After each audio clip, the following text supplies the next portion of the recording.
Hello. Please hit like button and subscribe my channel. Also press bell icon for future video notifications. Thanks.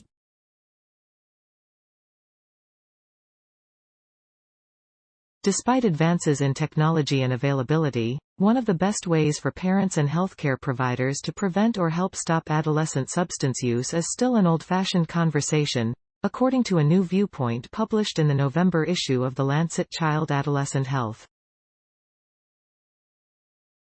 The piece, written by a team of University of Rhode Island trainees under Prochaska Endowed Professor Sarah Feldstein Ewing, stresses that relying on detection through informal observation, as parents and providers have commonly done with alcohol and tobacco use, is quickly becoming a thing of the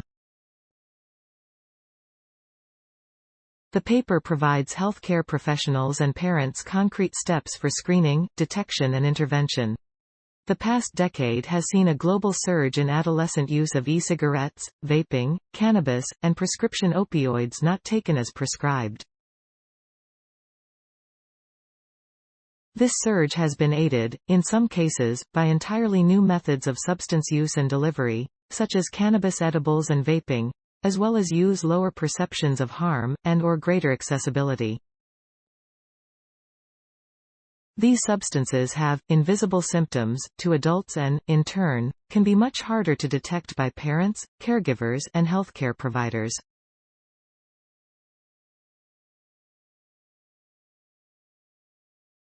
What is so different today than in past generations is that parents and providers could really rely on what we traditionally think of as obvious signs to tell if kids were using.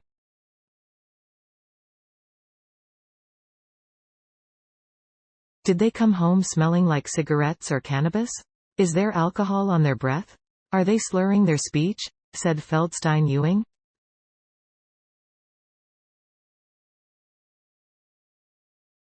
And, the signs are not as conspicuous as they once were. This is especially concerning when it comes to the still developing adolescent brain. While the ways in which these substances affect the brain are under ongoing investigation, there is evidence to suggest that their use during adolescence may adversely affect long-term neural and behavioral development.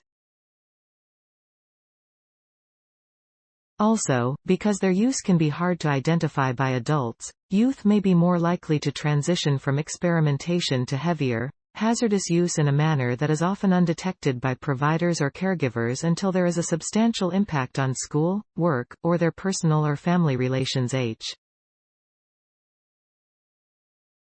In addition to her position as a professor of psychology within URI's College of Health Sciences, Feldstein Ewing is a child-adolescent clinician with over 2 decades experience working in adolescent substance use prevention and treatment. Families would come to me for treatment for youth engaged in heavy substance use and say, "I didn't even know my kid was using." Parents are having a hard time, and now that many states are making cannabis legal for recreational use, I think parents and providers are really feeling at a loss to nav. The Viewpoint is primarily geared toward adolescent healthcare providers who are in a unique position to assist in detection as well as facilitating access to treatment services, due to their recurring appointments with young people.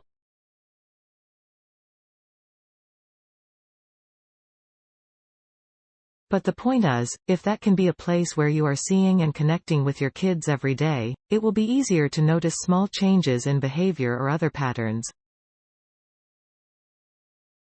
It doesn't even have to be a dinner, it can also take the form of drives or walks. If you provide a forum to talk about regular stuff, it will be easier for them and for you to bring these things up.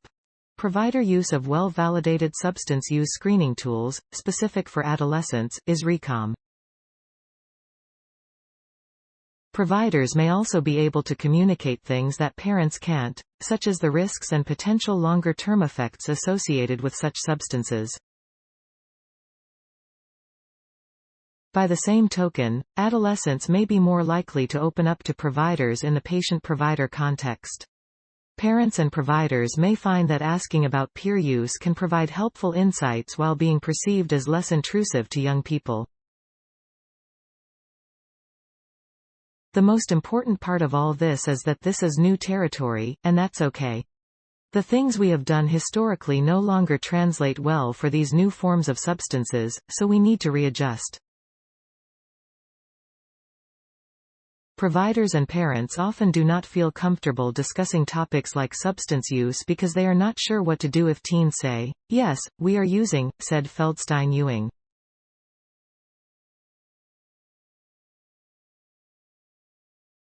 But when it comes down to it, even though we often think about teens as spending most of their time with their friends, parents still have the biggest influence on their teens' behavior. So knowing where they are, who they are hanging out with, and being open to having these sometimes scary conversations on a consistent basis is important. And providers have a critical role to play in supporting kids and families. Feldstein Ewing is director of URI's Adolescent Neuroscience Center for Health Resilience, which focuses on adolescent translational approaches, increasing understanding of the links between basic biological mechanisms. The Lancet Child Adolescent Health, 2022, 6/11, 820 doi, 10. 1016, S2352, 464222, 00212, 7 University of Rhode Island. Today's adolescent substances of choice may be harder for adults to detect. Science Daily. https://ift. TT, SGVIYSB, accessed December 9, 2022. Thanks for watching. Please subscribe my channel for more videos.